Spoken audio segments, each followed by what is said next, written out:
es un placer darles de vuelta la bienvenida a este ciclo de capacitación que denominamos llamarle Hands-on Virtual de Lotería a la Práctica. Esto se logró gracias a un enorme esfuerzo de un trabajo sinérgico entre Philips y el Hospital Británico a través del servicio de diagnóstico por imágenes. Nuestro agradecimiento para ambos. También quiero decirles que el siglo XXI nos trajo una propuesta a todos los que nos gusta la docencia, tener que reinventarnos como docentes, y nosotros creemos que para hacer esto posible o algo nuevo es aprender mediante la experimentación. Por eso creamos esta plataforma donde tiene un marco teórico, donde tiene un marco de práctica y donde ustedes luego van a hacer con una actividad que va a ser tutoriada por el docente de la teoría para poder darles los tips de esa práctica. Yo las voy a presentar, son dos leonas de mi equipo, la doctora Florencia Bambassi y la doctora Daniela Simblet, ambas excelentes médicas del servicio. Ambas se dedican a la parte de cuerpo, específicamente a la parte de pelvis. Van a tocar el tema de cáncer de rectos con una experiencia tremenda para poder hacer algo que creo que es no común, pero lo van a hacer muy fácil para que ustedes los puedan entender. No quiero sacar más tiempo, los voy a dejar en las manos de Florencia Bambassi. Bueno, mi nombre es Florencia Bambassi, yo soy soy médica de planta del Hospital Británico y voy a hablar acerca de la resonancia de recto, el rol que tiene en la estetificación y en el planeamiento quirúrgico. Los objetivos de esta clase van a ser ver sobre todo los aspectos teóricos de esta patología, el rol que tiene en la estetificación y en el planeamiento quirúrgico, todo lo que es más teórico.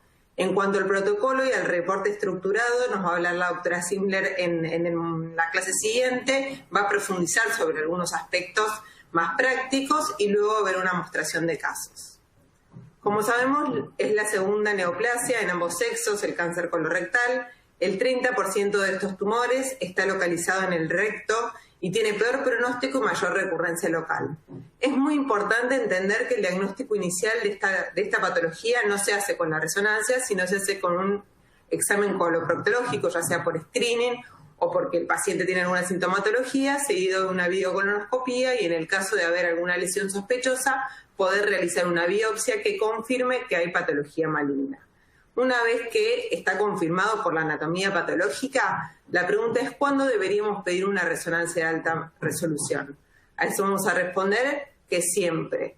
Hoy es parte de las guías, está indicado tanto en la estetificación inicial como en la reestetificación, y así como también lleva un rol fundamental en el planeamiento de la técnica quirúrgica cuando el paciente tenga tratamiento quirúrgico. En cuanto a la valoración de metástasis a distancia de este tipo de patología, se puede pedir una resonancia de abdomen con contraste endovenoso, con una tomografía de tórax o una tomografía de tórax, abdomen y pelvis o un PET-TC corporal total para ver si hay presencia de extensión.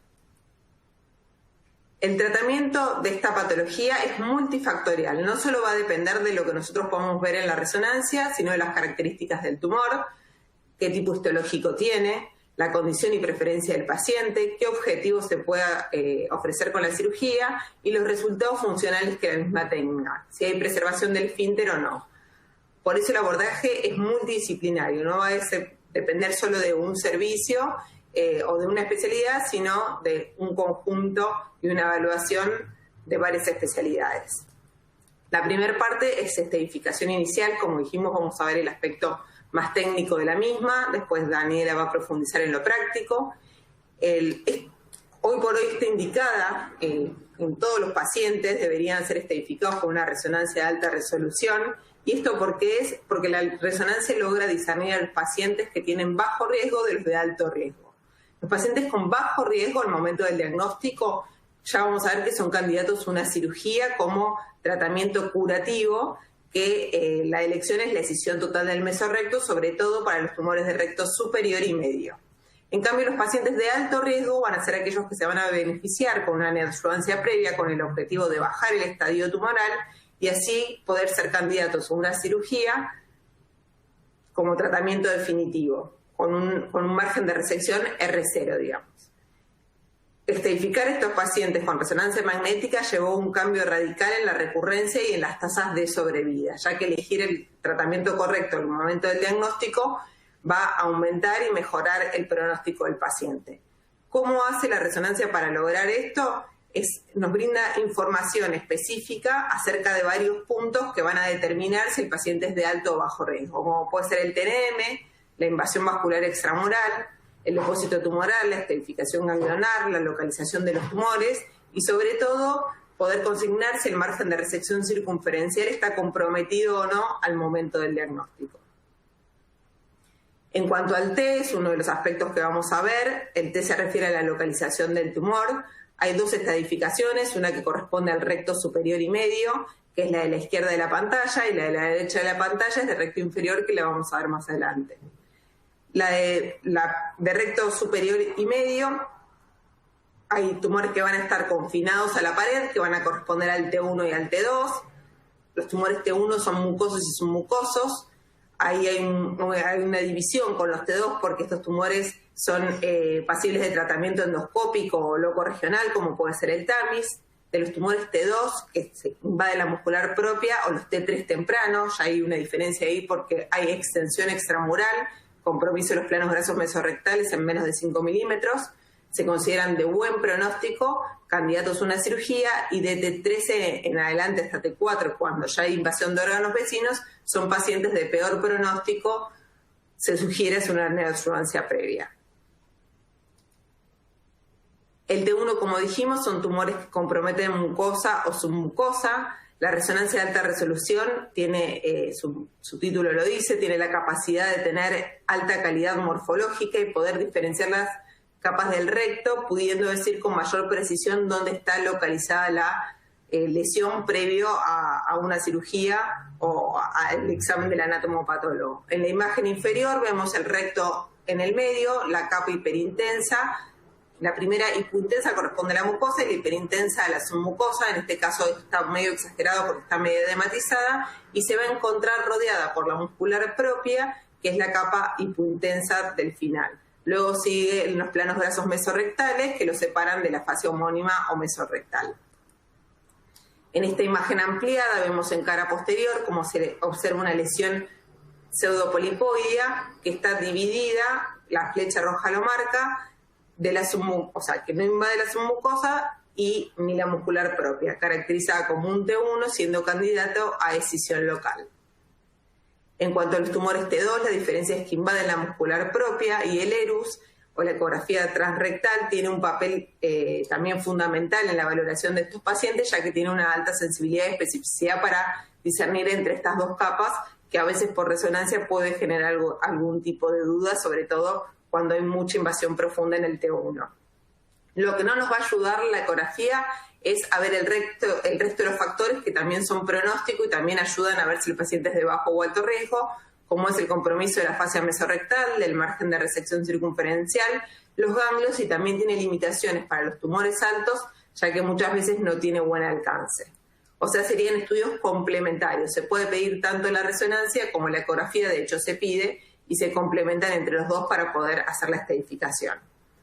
Este ejemplo, tenemos un paciente que tenía un tumor de cara lateral izquierda, está marcado, con las flechas rojas, algunos sectores donde no solo hay compromiso mucoso y submucoso, sino hay invasión de la muscular propia, que es esa capa hipointensa que lo rodea, caracterizado como un T2N0, candidato a una escisión total del mesorrecto. En cuanto a los tumores T3, acá ya la diferencia es que estos avanzan e invaden los planos grasos mesorrectales. En el gráfico que tenemos en el extremo inferior derecho de la pantalla, se ve cómo está representado el recto por esa imagen, ese círculo en color gris, rodeado por los planos grasos mesorrectales en amarillo y por la fascia homónima en color negra. La imagen que se ve en gris más oscuros correspondería a una ilustración de un tumor, cómo invade a los planos grasos mesorrectales, y ahí ya se clasifica como T3. El T3, la característica que tiene es el único que tiene 4 subgrupos. Hay 2 tempranos, que se dividen de los 2 tardíos, el A y el B, que es en menos de 5 milímetros, que van a ser los pacientes que tengan mejor pronóstico, de C y D, que son pacientes con peor pronóstico, al igual que los T4, que ya es cuando contactan con la fascia o hay invasión de órganos vecinos.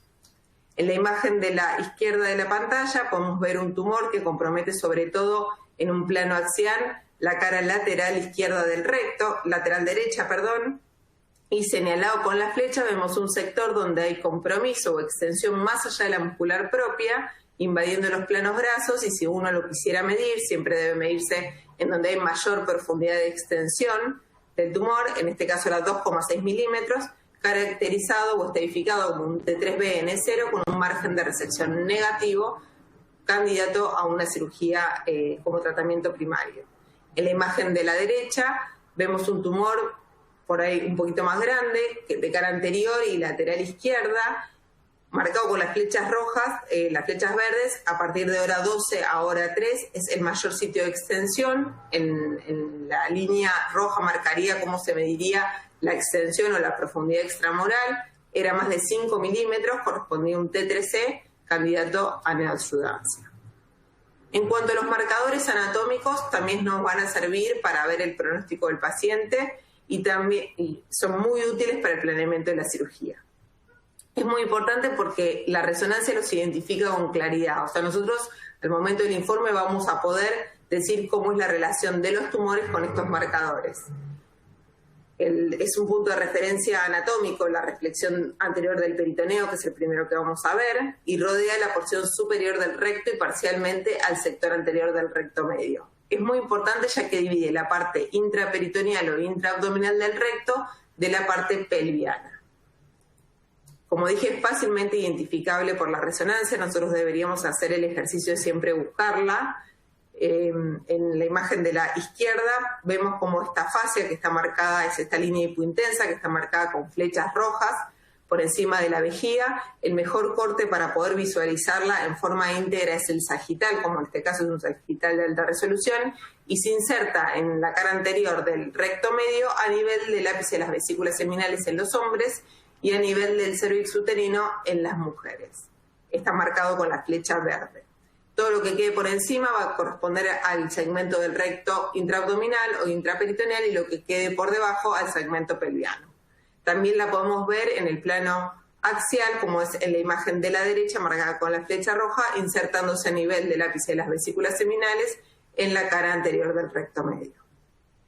Por debajo de la misma va a estar la fascia mesorrectal que se va a continuar y es uno de los marcadores más importantes que nosotros tenemos que identificar.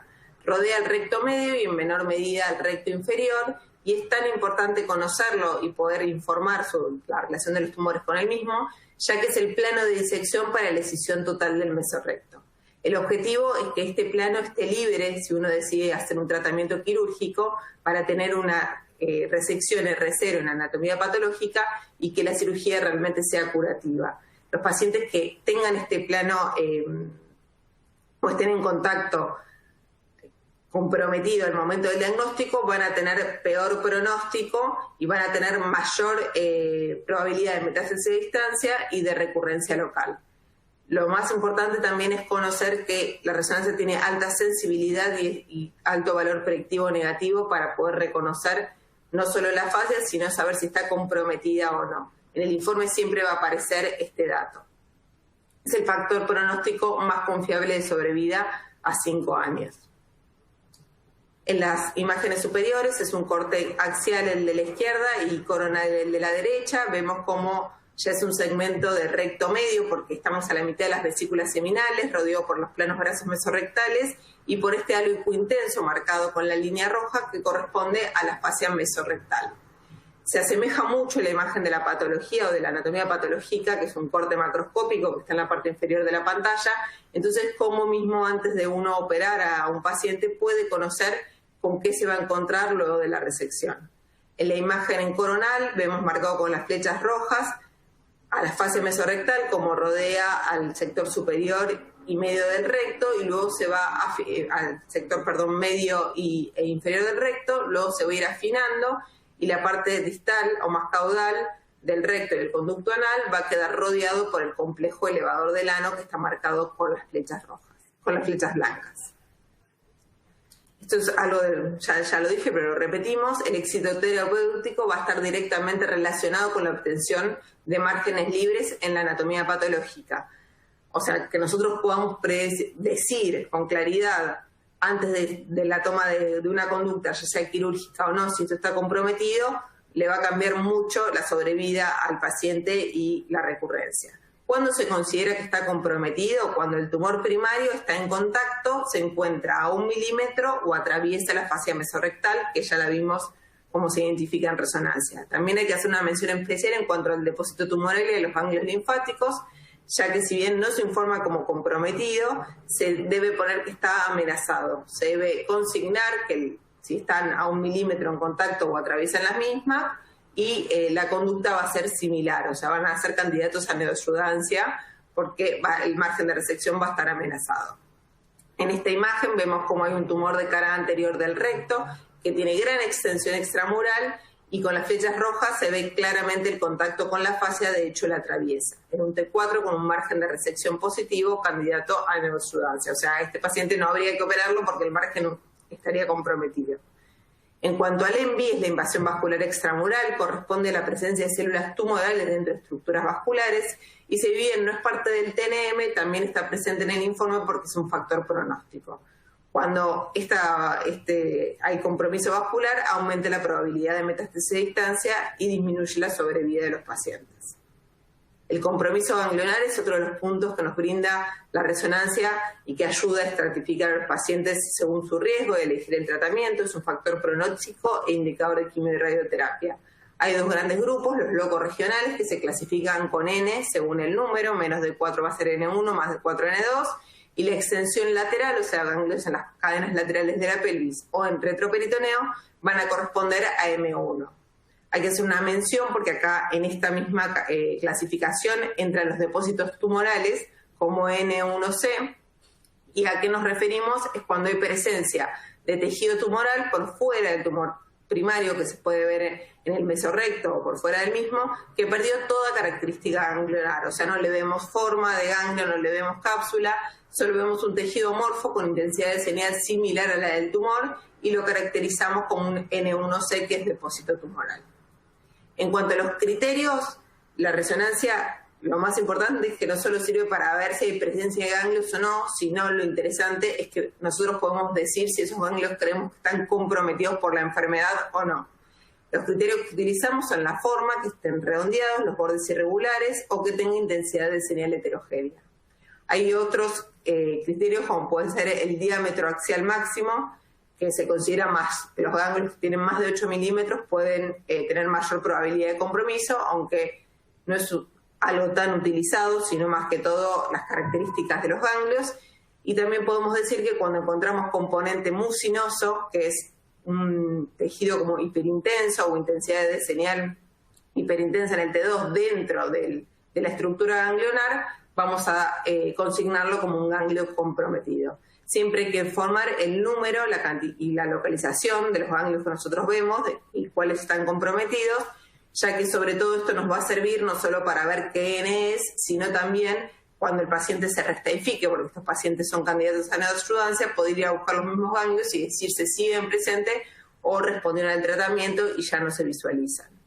En la imagen superior vemos dos ganglios marcados con la flecha, que no solo están aumentados de tamaño, sino que también tienen contornos irregulares e intensidad de señal heterogénea. Estos ganglios son positivos, o sea, son ganglios con compromisos secundarios, y en la imagen inferior vemos un tumor de cara lateral izquierda que se asocia a un ganglio con igual intensidad de señal, comprometido, y por detrás se observa ese tejido que ya perdió toda configuración ganglionar, informado como depósito tumoral. Ahí lo marqué con la flecha en verde para que lo puedan reconocer. Sería un N1C. En cuanto al recto inferior, dijimos que tenía otra clasificación porque es más complejo que el recto medio y superior. ¿Qué sucede acá? Por la anatomía, la fascia mesorrectal, como mostré previamente, se afina y va a quedar rodeado por el complejo elevador del ano y esfinteriano, que sería su margen de resección en este caso en vez de la fascia mesorrectal. Al momento del diagnóstico hay mayor riesgo de tener márgenes comprometidos. ¿Esto por qué sucede?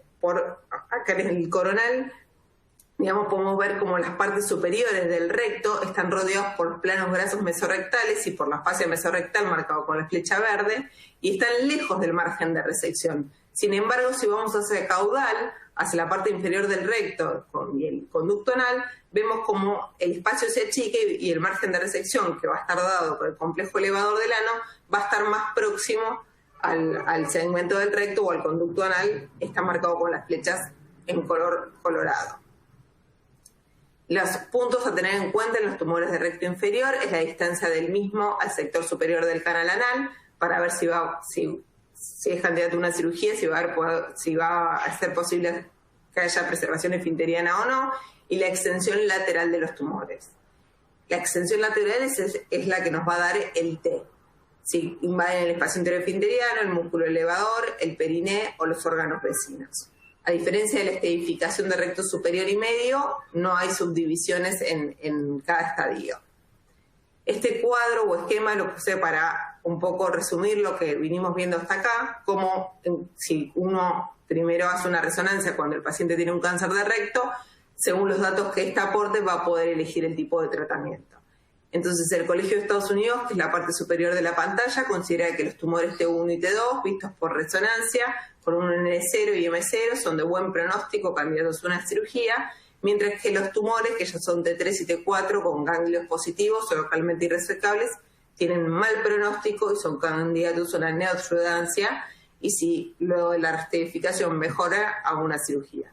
En cambio, el Colegio Europeo lo divide en 3 grandes subgrupos, de bajo riesgo, intermedio y alto, es más similar a la conducta que se toma en nuestro país. Los tumores de bajo riesgo van a ser aquellos que sean T1 hasta T3B, sin ningún otro factor visto por resonancia, ni ENVI, ni compromiso del margen de resección, ni compromiso ganglionar, ni metástasis de distancia. Van a ser de bajo riesgo, buen pronóstico, candidatos a una cirugía. Los de riesgo intermedio van a ser los tumores T2 y T3 bajos, T3C en adelante, como dijimos, hasta T4, con ganglios positivos y sin ENVI. Van a ser candidatos a una neoadjudancia con curso corto de radioterapia, y los tumores de alto riesgo son los T4 con invasión de órganos vecinos, con un margen de resección positivo y compromiso ganglionar. También van a ser candidatos a neoadjudancia, pero con radioterapia de curso largo. Entonces, a partir de todo lo que fuimos viendo que nos brindaba la resonancia, vimos cómo se pudo elegir el tratamiento adecuado para los pacientes y así disminuir aumentar la sobrevida y disminuir la recurrencia. La segunda parte de la clase íbamos a hablar del rol que tenían las imágenes, la resonancia, en el planeamiento de la cirugía. Y la pregunta es si la resonancia puede indicar el tipo de cirugía que se va a realizar. Una revisión de artículos de los últimos años, todos llegan a conclusiones similares. La primera es algo que dije en el primer slide que mostré, que la correcta elección del tratamiento en pacientes, la decisión debe ser tomada en forma multidisciplinaria, no solo va a depender de la resonancia, y que las imágenes juegan un rol fundamental en el planeamiento quirúrgico. ¿Esto por qué es? Porque nos van a ayudar a obtener un margen de resección negativo, R0, que es el objetivo, disminuyen la recurrencia, aumentan la sobrevida y sobre todo para ver si hay preservación del complejo esfinteriano o no.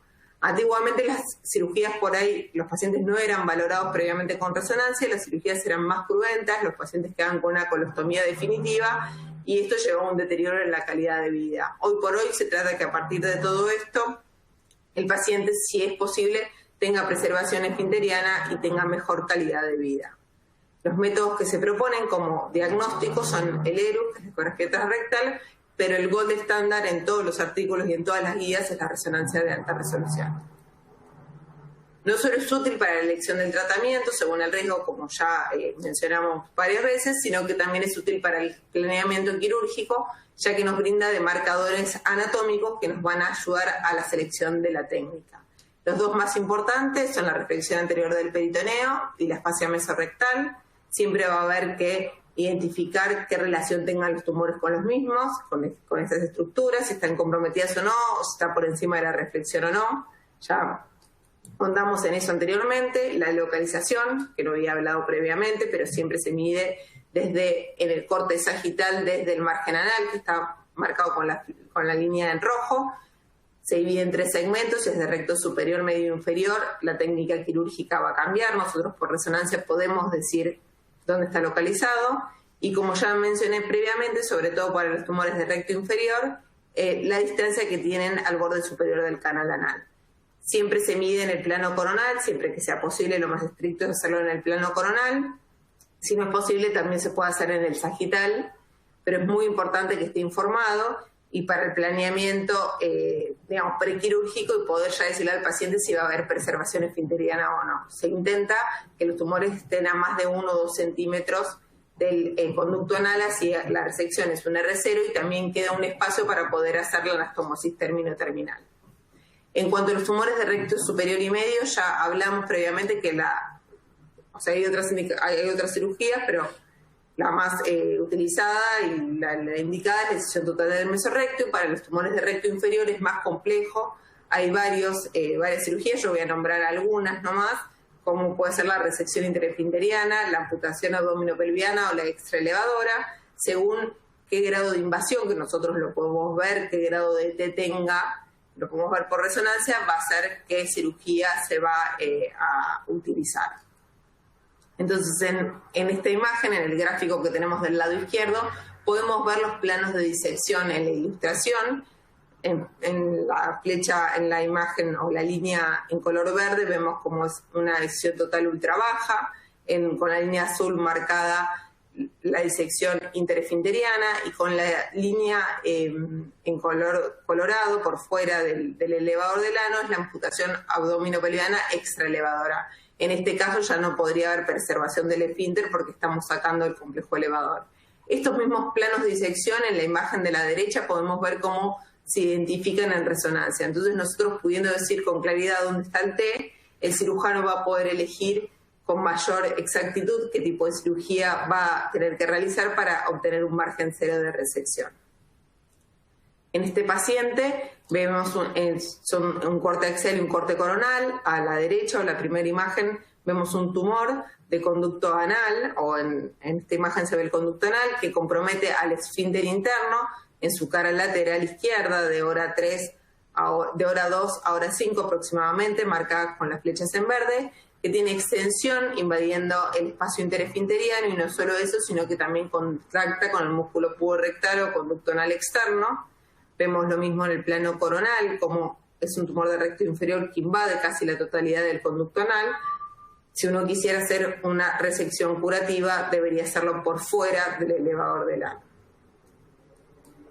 Bueno, como conclusión podemos decir que la resonancia es el gold standard en la estadificación inicial, que es útil para la elección del tratamiento, ya que nos brinda los marcadores anatómicos y de diferentes aspectos que nos van a ayudar a estratificar a los pacientes en su riesgo.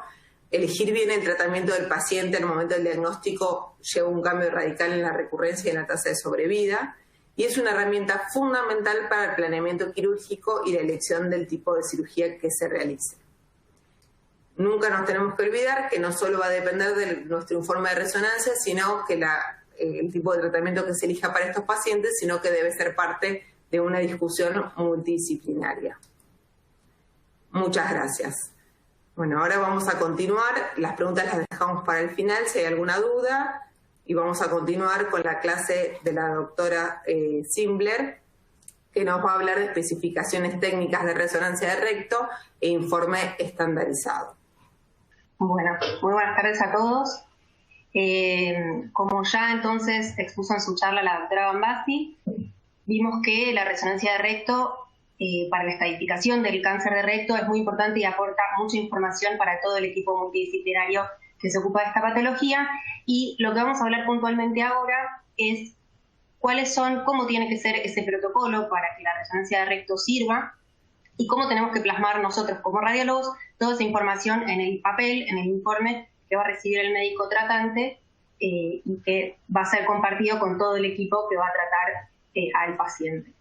Entonces empezamos con el paciente que llega a la resonancia porque se hizo un screening o porque tuvo algún síntoma, se hizo una BCC y ahí le informan un hallazgo de alguna patología maligna. Entonces, lo primero que tenemos que hacer es pensar cómo tiene que ser esa resonancia, qué características tiene que tener para que el estudio sea redituable y tenga éxito. Hay algunas cosas que están bien establecidas, que sabemos que sí o sí están aceptadas y que tienen que hacerse de ese modo, como por ejemplo el uso del resonador de 1.5 o superior. Resonadores de campo más bajo no tienen la suficiente diferenciación tisular para poder establecer la estadificación, en particular al T. La bobina que se usa es la bobina de cuerpo, la bobina que usamos para todas las pelvis en general. Y la primera secuencia que tenemos que realizar es un T2 sin saturación grasa con un FOB grande que incluya desde el margen anal hasta la bifurcación de la aorta en las arterias ilíacas con un corte de 5 milímetros. Y eso nos va a servir como un mapa anatómico de dónde está la lesión y con eso poder planificar la que es por lejos la secuencia más importante de todo el estudio, que es el T2 de alta resolución. Para que sirva el T2 de alta resolución tiene que tener cortes finos de 3 milímetros y la tenemos que obtener en los 3 planos angulados al tumor. Que eso ya lo vamos a ver. ¿Qué cosas no se aceptan? Ya no se acepta la preparación rectal, los enemas previos a la realización del tratamiento no son necesarios, así como tampoco la utilización de bobina endorrectal, agrega costos y desconfort al paciente, por eso sabemos que con la bobina de cuerpo lo podemos hacer perfectamente bien. Opcionales a gusto del profesional y del equipo de trabajo de cada institución, vamos a tener la utilización de sustancia espasmolítica, intramuscular o endovenosa para disminuir el movimiento intestinal, el uso de contraste endovenoso, que si bien no es necesario para la estadificación inicial, porque ya se sabe que no modifica la estadificación del T, es decir, del tumor con el contraste endovenoso, sino que lo vamos a hacer con el T2 de alta resolución, sí cobra mayor relevancia para el estudio de reestadificación y para el estudio de la pelvis en general. El gel endorrectal es particularmente discutido, algunos prefieren utilizarlo para lesiones pequeñas, nosotros en nuestra institución no lo utilizamos y no lo utilizamos porque la distensión del recto con gel endorrectal lo que hace es modificar un poco la anatomía de la región mesorrectal y puede hacer que aquellas distancias que nosotros medimos, que vamos viviendo en el transcurso de la clase hacia la fascia mesorrectal, nos den alteradas por la propia distensión del recto. Aparte de que puede esconder algunos pequeños ganglios mesorrectales que por la propia distensión queden ocultos y pasen inadvertidos. Vamos a hacer un T1 FOB grande, nosotros lo hacemos, es opcional, lo hacemos con el mismo propósito que el T2, pero aparte le añadimos el estudio del hueso. Y el T2 con saturación grasa y el volumen T2 son a gusto del consumidor. Si el profesional que está a cargo del estudio le interesa, lo puede tener, si no. La difusión, similar al contraste endovenoso, no se considera estrictamente necesaria para el estudio de estadificación, si se utiliza en la reestadificación, donde el T2 recibe el apoyo de la difusión. Tenemos que tener por lo menos un valor de B de 0 y el valor más alto debe ser de 800 o 1000. Nosotros en nuestra práctica utilizamos sustancia espasmolítica, contraste endovenoso, sobre todo para la reestadificación, como les decía, el T1 grande sí lo hacemos, y la difusión la hacemos en todos los pacientes, aunque le damos más importancia a la reestadificación. Entonces, una vez que tenemos ese T2 de corte de 5 milímetros grande, donde se ve toda la pelvis y podemos identificar la lesión, vamos a obtener un corte sagital, que va a ser la primera secuencia de alta resolución que vamos a hacer, y lo que vamos a obtener va a ser una imagen similar a la del esquema del recto, como si lo vemos de lateral. Y ahí vamos a identificar dónde está la lesión de parte blanda que el paciente se viene a estudiar.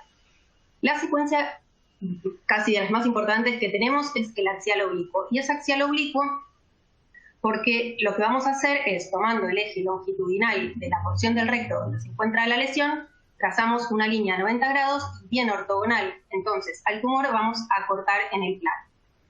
Puede pasar que donde está la lesión en el recto haya dos ejes longitudinales porque el recto no es un tubo que va en una sola dirección. Entonces, en ese caso, tenemos que hacer como en la imagen central, hacer dos paquetes axiales oblicuos a una dirección, a un eje longitudinal donde se encuentra una porción del tumor y al otro eje longitudinal donde se encuentra la otra porción del tumor. Y que así toda la lesión quede correctamente estudiada en un plano bien ortogonal a la lesión.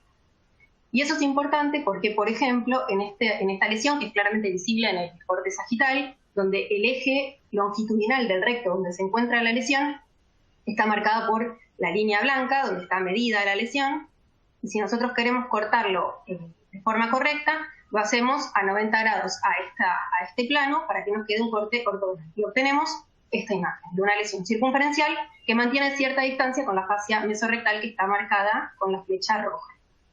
Ahora, ¿qué pasa si lo hacemos axial a la pelvis?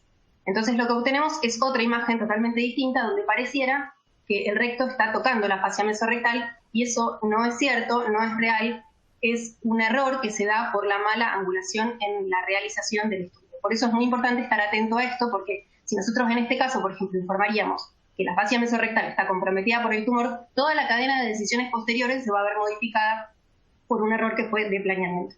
Si la secuencia no estuvo bien angulada, entonces será mandatorio recitar al paciente y hacerlo correctamente. Bueno, una vez que ya tenemos el estudio listo, salió bien, sin artificios, sin movimientos, sobre todo el T2 de alta resolución, pasamos a la parte del reporte estructurado. ¿Cómo plasmamos toda esa información que la resonancia nos va a aportar? Y lo vamos a escribir de forma estructurada porque ya se demostró que el reporte estructurado ha tenido mucha aceptación en la comunidad médica de los médicos que integran el equipo multidisciplinario que trata el cáncer de recto, porque da claridad en la comunicación y efectividad en el flujo de información. Es decir, no solamente la información que nosotros damos al médico que pide el estudio inicialmente, sino entre todo el equipo que se ocupa del paciente. Y eso porque cada punto que está especificado en el reporte estructurado es información específica e importante que va a modificar las decisiones terapéuticas que se tomen con ese paciente en particular.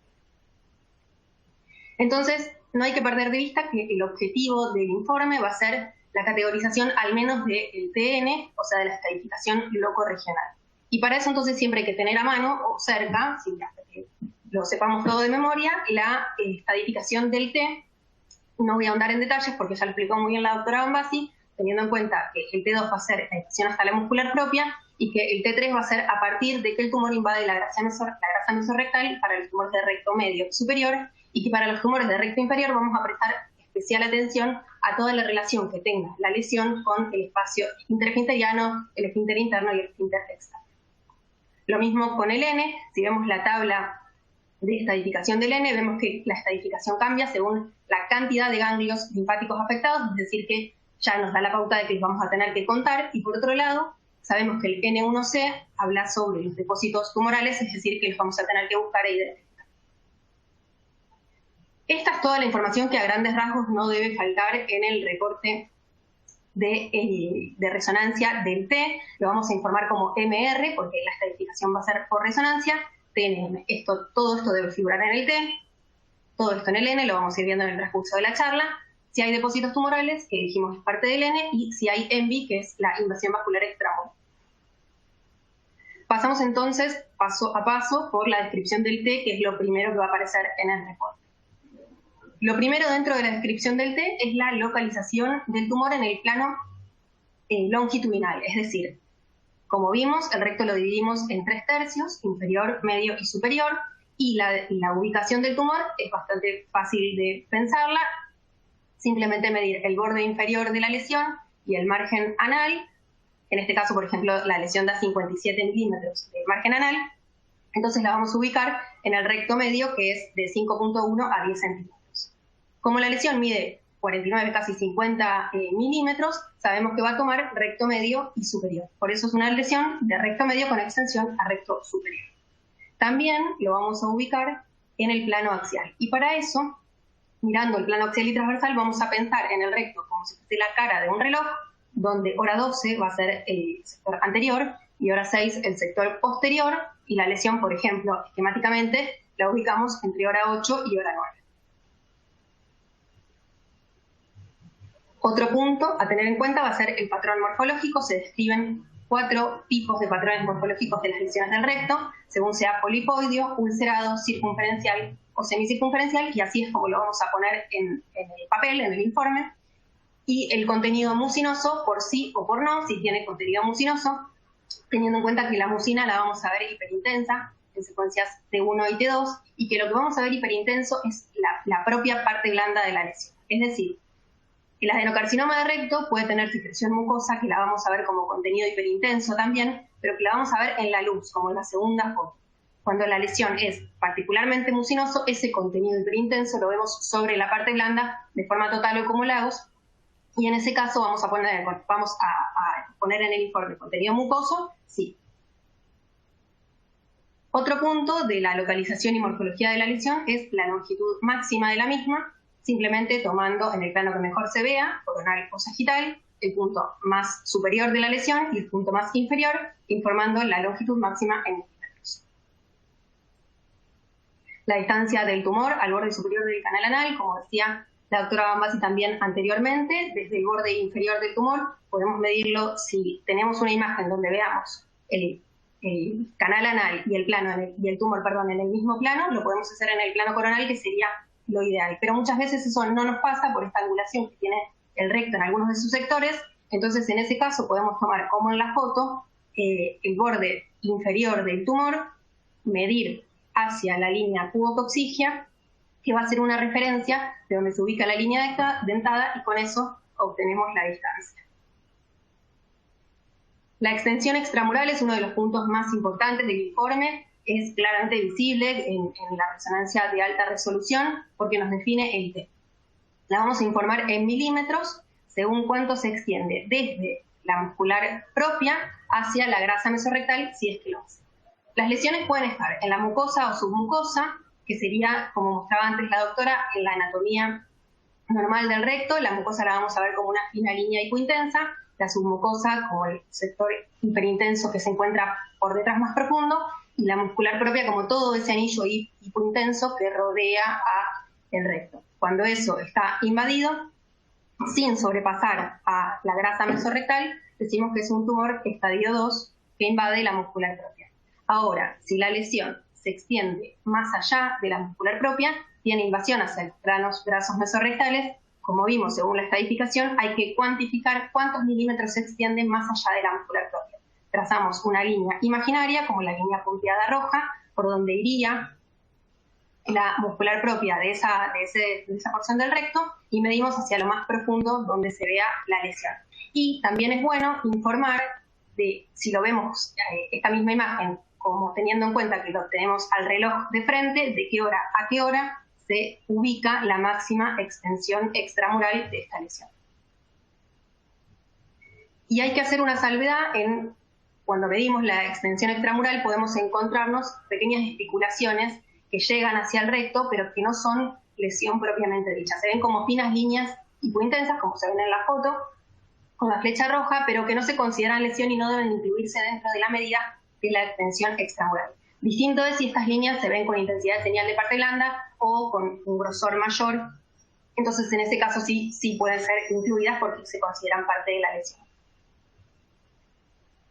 En cuanto a la reflexión anterior del peritoneo, vimos que la reflexión anterior del peritoneo nos divide lo que es la parte peritoneal de la no peritoneal del recto. Todo lo que está por arriba de la reflexión, va a ser lo peritoneal. La podemos ver por resonancia como esa fina línea hipointensa que está marcada en el círculo rojo, que se inserta hacia la cara anterior, y el tumor lo vamos a informar como por encima, por debajo o al nivel de la reflexión. Entonces, si seguimos y justo nos encontramos con un tumor que es de recto inferior, sí o sí tenemos que informar cuál es su relación con el complejo esfinteriano y con el elevador del ano.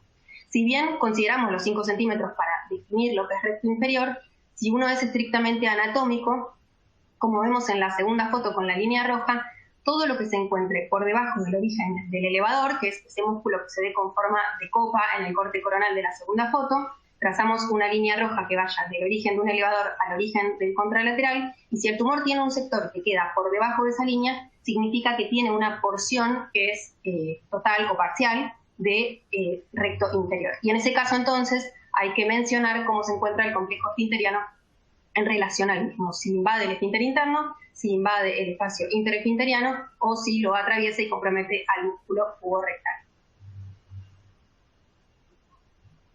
En cuanto al margen de resección circunferencial, nos referimos a la relación, en realidad es un término más quirúrgico, nosotros lo que nos referimos es a la relación con la fascia mesorrectal.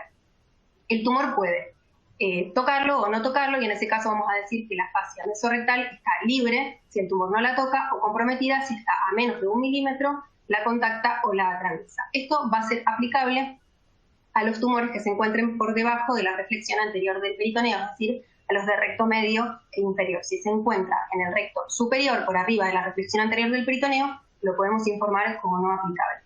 Y es interesante lo que también planteaba la doctora Bambasi en su exposición, que por la propia anatomía de la región rectal, los tumores que sean de recto medio pueden tener mayor compromiso mayor compromiso hacia la grasa mesorrectal, y aún así encontrar la fascia libre, y los tumores de recto inferior, quizá con mucha menos extensión hacia la grasa mesorrectal, pueden comprometerla y con esto tener peor pronóstico.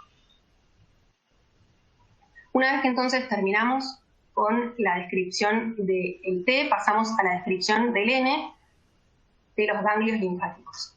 Como ya mencionamos, esto también va a ser parte de la estadificación inicial y los ganglios los vamos a dividir en lo que son los ganglios regionales y los ganglios no regionales o de las cadenas laterales. ¿Cuáles vamos a considerar como ganglios regionales? Aquellos ganglios que son mesorrectales, de los 3/3 del recto, mesosigmoideos, ilíacos internos, obturatrices y presáfilos.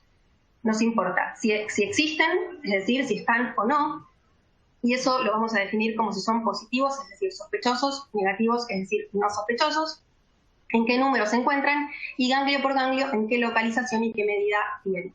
Si bien la medida es algo que tenemos en cuenta, como ya explicaba anteriormente la doctora, no es mandatorio, sino que miramos más que nada las características morfológicas de cada ganglio para sospechar malignidad o no. Un punto importante es que los ganglios mesorrectales pueden encontrarse próximos a la fascia mesorrectal y eso debe recortarse.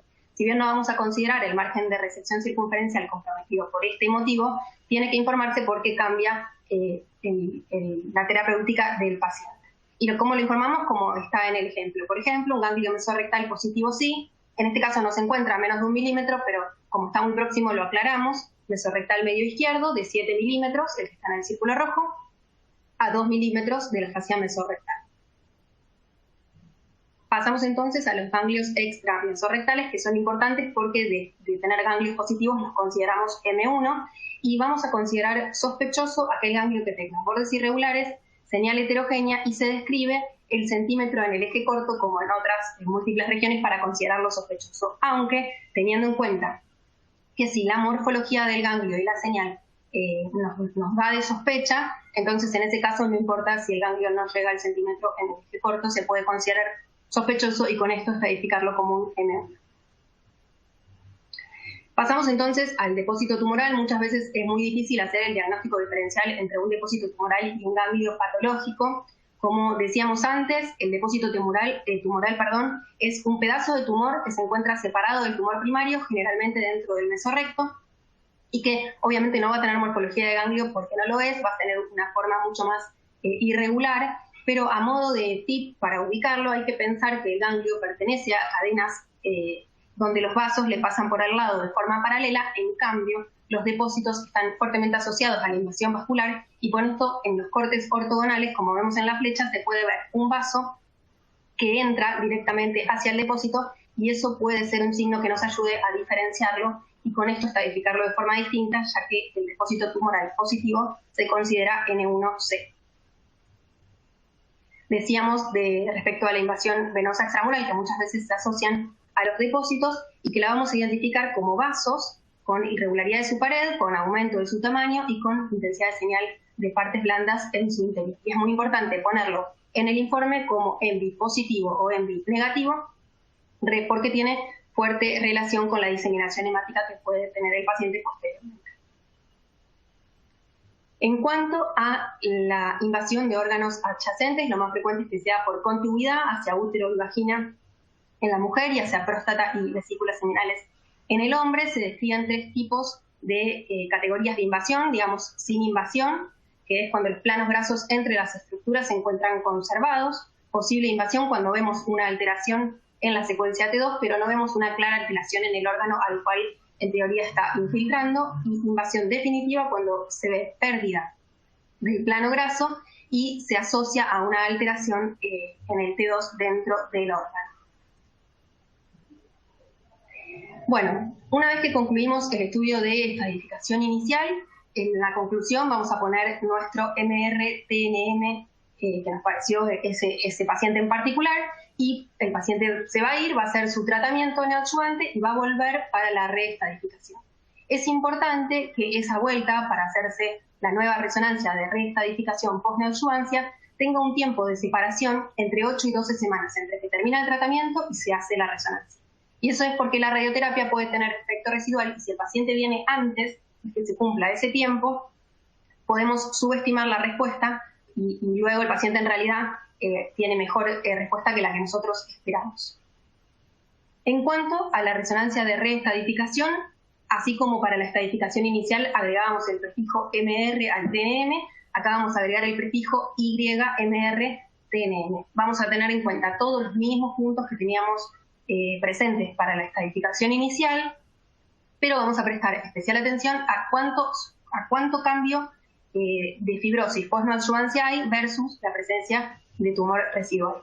Y para eso la secuencia que más nos importa, la que más vamos a mirar con atención, va a ser igual que en la estadificación inicial, el T2 de alta resolución. Pero en este caso sí nos podemos apoyar un poco más en la difusión. Los cambios por fibrosis los vamos a ver como disminución del tamaño de la lesión y disminución de la intensidad de señal de la misma. Vemos en este ejemplo como una lesión de parte blanda, cuando vuelve al estudio de reestadificación se observa marcadamente hipointensa como un signo de abundante fibrosis y buena respuesta, y la vamos a cuantificar. La vamos a cuantificar con el grado de regresión tumoral por resonancia magnética. Esa es la forma en la que vamos a transmitir esta información.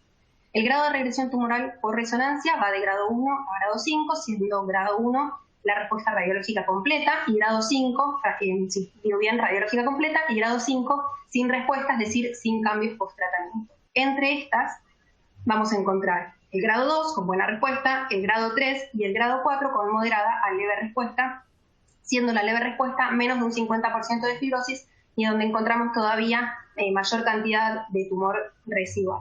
Hay que tener en cuenta que una posible respuesta a la radioquimioterapia es la aparición de mucina en las partes blandas donde previamente no había mucina. Y eso simboliza buena respuesta igual que la fibrosis.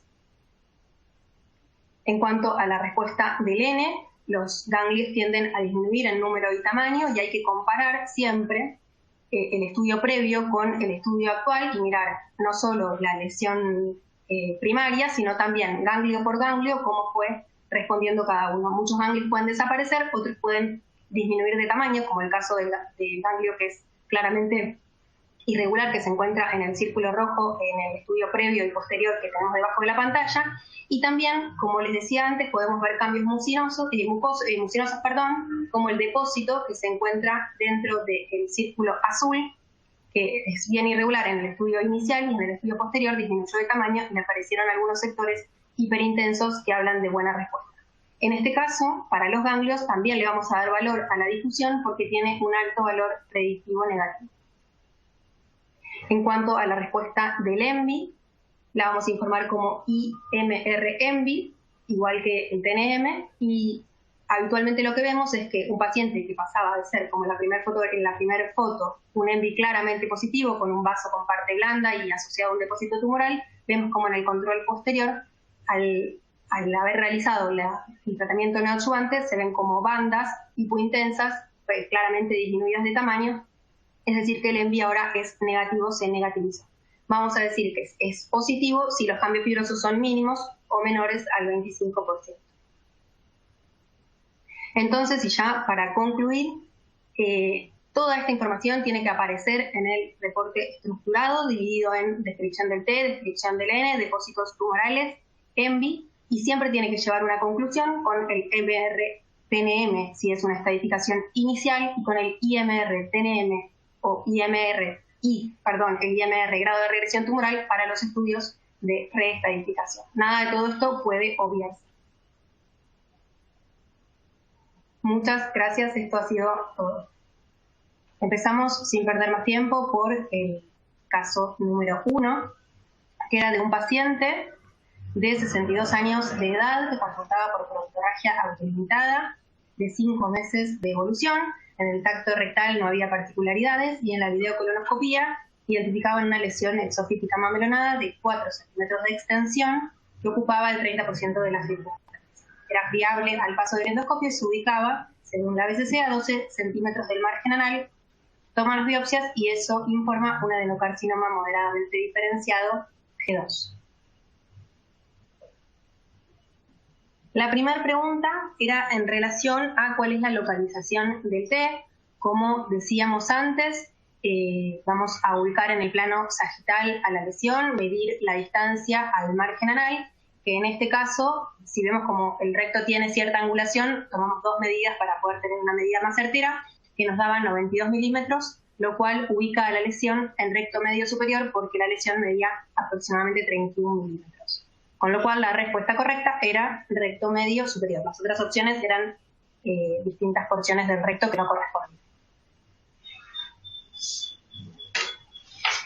La segunda pregunta era en relación a la relación con la reflexión anterior del peritoneo. Como vimos en la charla, uno va a ubicar la reflexión anterior del peritoneo en el plano sagital sobre todo, y va a ubicar la lesión según esté por encima, por debajo, y en este caso la lesión se ubicaba por encima y por debajo, como vemos en el plano sagital en la primera foto, y en el plano coronal, como se inserta, se ve perfectamente la línea hipointensa de la inserción de la reflexión anterior del peritoneo en el recto y su vínculo con el tumor. La tercera pregunta hacía pensar acerca de los ganglios regionales, si había ganglios regionales positivos. La respuesta correcta era que no había ganglios regionales positivos, por eso lo categorizábamos como un N0. Si bien había algunas estructuras ganglionares, estas tenían el reborde de la cápsula perfectamente conservado, y por ahí podía generarse, por eso ponemos la foto en los dos planos, porque a veces lo que puede pasar es que el ganglio se agarre parcialmente en un corte. Recordemos que los cortes son cada 3 milímetros, entonces siempre hay que mirarlos en por lo menos dos planos para poder asegurarse de que el borde es realmente conservado o no conservado, y no tener la visión errada de un corte, de un ganglio agarrado por la mitad a causa del corte. Bueno, la siguiente pregunta era cuál era entonces la estadificación final. Dijimos que era un N0, o sea que ahí ya tenemos una parte de la estadificación, y la siguiente parte sería la estadificación del T. Si recordamos, lo que nos va a hacer la diferenciación del estadio T2 va a ser la muscular propia, que es ese anillo hipointenso que rodea el recto, que vemos que hay un sector donde está marcado con la flecha roja, que se encuentra interrumpido por la lesión, pero no se extiende claramente hacia la grasa mesorrectal, por eso concluimos que es un MR T2NC. Y esa sería la respuesta correcta. Esta fue la evolución del paciente con el resultado de la resonancia, donde informamos el margen de resección circunferencial negativo, el ENVI negativo, sin ganglios, con una estadificación preoperatoria por resonancia T2N0. Se discutió en comité, se le realizó la cirugía al paciente, la resección total del mesorrecto, y el resultado de la anatomía patológica fue el mismo que el de la resonancia, de un T2NC. Pasamos entonces al segundo caso, un paciente de 64 años que venía tras hacerse una videocolonoscopía de screening. En el tacto rectal ya le habían a 10 centímetros del margen anal palpado una lesión de uropetria que impresionaba adherida a planos profundos. Y en la videocolonoscopía identifican una lesión organizada, polilobulada y sangrante en recto medio superior a 10 centímetros del margen anal por videocolonoscopía. La biopsia de esa lesión dio un adenocarcinoma infiltrante de bajo grado, G2 moderadamente diferenciado, y pasamos a las preguntas, que la primera era ¿cuál es la morfología de la lesión? Recordamos que la morfología podía ser polipoideo, ulcerado, circunferencial o semicircunferencial, y en este caso vemos cómo la lesión ocupa toda la circunferencia en el plano axial en la primera foto, el plano axial al recto. Toda la circunferencia está ocupada por lesión, por lo cual la respuesta correcta era circunferencial. La siguiente pregunta era si tenía contenido mucinoso o no. Como vimos también, el contenido mucinoso se ve hiperintenso en la secuencia T2. Si bien nuestra lesión, que es la de la primera foto, la segunda lesión es a modo de ejemplo para recordar cómo se veía la mucina, tiene algunos sectores hiperintensos dentro de la luz. Eso no es más que la secreción propia del tumor, no se corresponde con componente mucinoso dentro de la parte blanda de la lesión.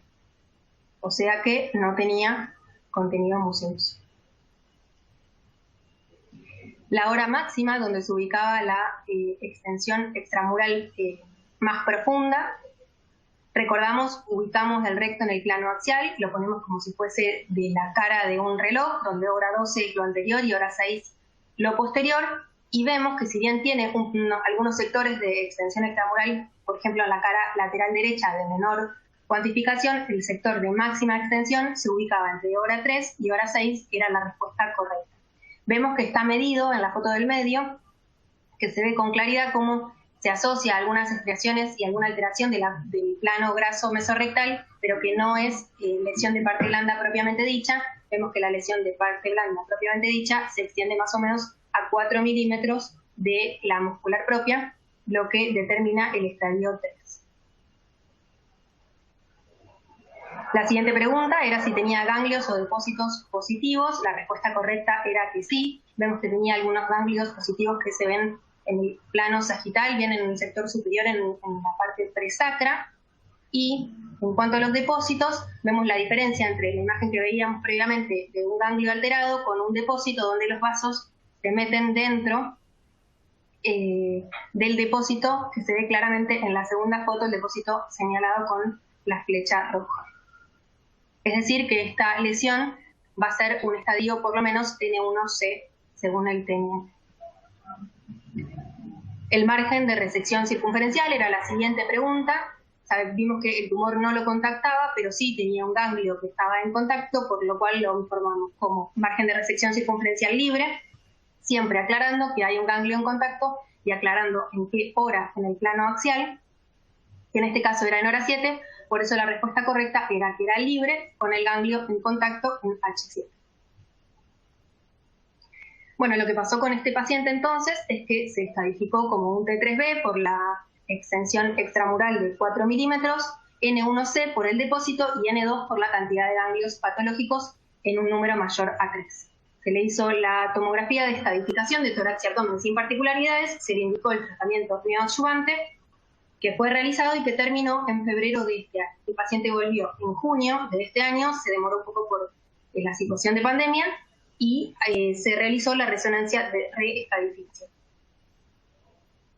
Entonces, la siguiente pregunta era cuál es el IMR, grado de regresión tumoral, de este paciente comparando el estudio inicial con el de reestadificación. Vemos que el tumor disminuyó de tamaño y aparte se ve marcadamente hipointenso en la circunferencia del recto, con lo cual lo interpretamos como un grado 2 con buena respuesta porque tiene fibrosis extensa. La reestadificación final fue un T0N0, los ganglios también habían desaparecido y vemos cómo tenía extensa fibrosis todo alrededor de la pared del recto. Entonces, la evolución del paciente fue la resección total del mesorrecto laparoscópica y la estadificación patológica de la pieza quirúrgica fue un T0N0 coincidente con el hallazgo de la resonancia.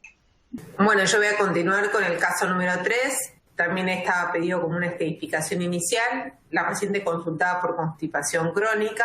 Al tacto rectal se le había visto, se había sentido una lesión sobrelevada, endonorrectal de superficie lisa. Se le pidió una videoconoscopía donde se vio una lesión a nivel del conducto anal que también comprometía la línea dentada de aproximadamente 25 milímetros de diámetro, y con este dato se le toma biopsia para anatomía patológica, que viene un carcinoma escamoso. La primera pregunta era la localización de la lesión, del tumor, qué segmentos del recto alteraba o digamos, estaba comprometiendo. La respuesta correcta era recto inferior y conducto anal. En la imagen de la derecha, la segunda imagen, vemos un corte en el plano sagital donde está la medida, la distancia al margen externo del conducto anal, estaba 19 milímetros, comprometía tanto el conducto anal, pasaba la línea dentada como el recto inferior. La siguiente pregunta era la distancia del margen superior del conducto anal, y en este caso, como dijimos, comprometía tanto el recto inferior como el conducto anal, entonces se consideró en contacto con la misma. En el corte axial, la línea punteada, en el corte sagital, de la derecha, la línea punteada marcaría la línea dentada y el comienzo del conducto anal. En cuanto a la extensión extramural máxima, tenía un sector de mayor extensión que era sobre la cara posterior del conducto anal. donde vimos, como mostró Daniela en su clase, hay que medir donde más profundidad tenga la extensión extramural, en este caso era en la cara posterior, y era de aproximadamente 11 milímetros. La respuesta correcta era mayor de 10. Otra de las preguntas era si había compromiso del elevador del ano. En este caso sí, porque contactaba con el músculo puborectal, que es el cabestrillo que rodea, como se ve en la segunda imagen, que es un plano axial a la uretra, a la vagina y a la unión anorrectal. En la extensión máxima, que era sobre la cara posterior, estaba contactando con este músculo, por lo cual se consideró comprometido. Y en la imagen de la izquierda, la primera imagen, también con la flecha vemos cómo en menor medida contacta con el plano elevador del ano del lado derecho. En cuanto al ENVI, este es un ejemplo bastante florido de la invasión vascular extramural. Vemos cómo el vaso perdió su anatomía o su forma normal, puntiforme con vacío de señal, y está reemplazado, está mucho más gordo y con relleno hiperintenso en su interior, hipointenso, que corresponde a tejido tumoral. Está señalado con los dos circulitos, correspondiente a tejido tumoral dentro del vaso en B positivo. La estadificación final, por todo lo que fuimos viendo anteriormente, fue un MR porque es una estadificación inicial, T4N1 porque aparte del ENVI sobre la cara posterior, más sobre el sector del mesorrecto posterolateral derecho, a nivel de hora 6, hora 7, se veía un ganglio positivo, por lo cual se estadificó MR T4N1 con un ENVI positivo.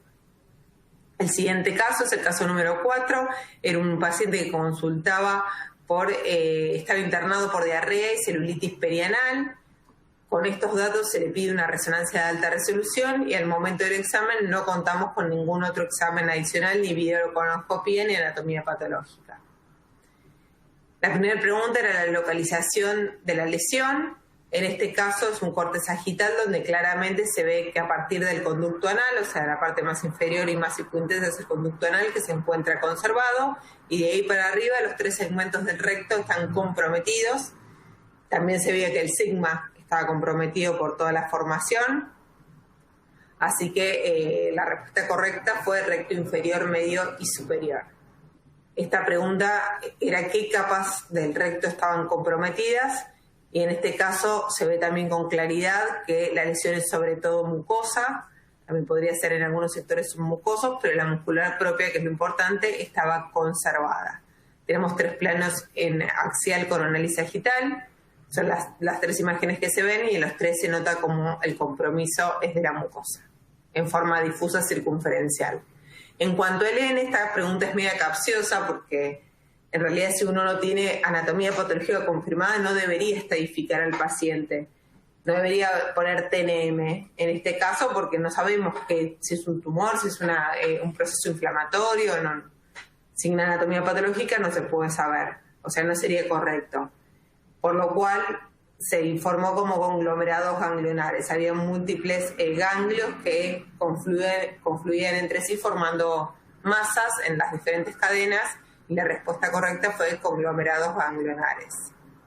En cuanto al diagnóstico presuntivo, por la forma de presentación, que sea difusa, que el compromiso sea mucoso, que sea circunferencial, no nos hace pensar en un adenocarcinoma. Los adenocarcinomas por lo general son más focalizados, más locales, y tienen otra manifestación, está más lobulado. Así que el diagnóstico fue presuntivo, una enfermedad linfoproliferativa. Al paciente le hicieron una videocolonoscopia donde se observó un compromiso difuso del recto, del sigma y del colon descendente, y la anatomía patológica fue la definitiva como un linfoma del manto. Este caso lo pusimos para mostrar otras presentaciones de otro tipo de tumores en el recto que no es el carcinoma escamoso o el adenocarcinoma. El último caso fue el caso número 5, una mujer de 46 años con episodio de proctorragia de 5 meses de evolución y dolor rectal y heces acintadas.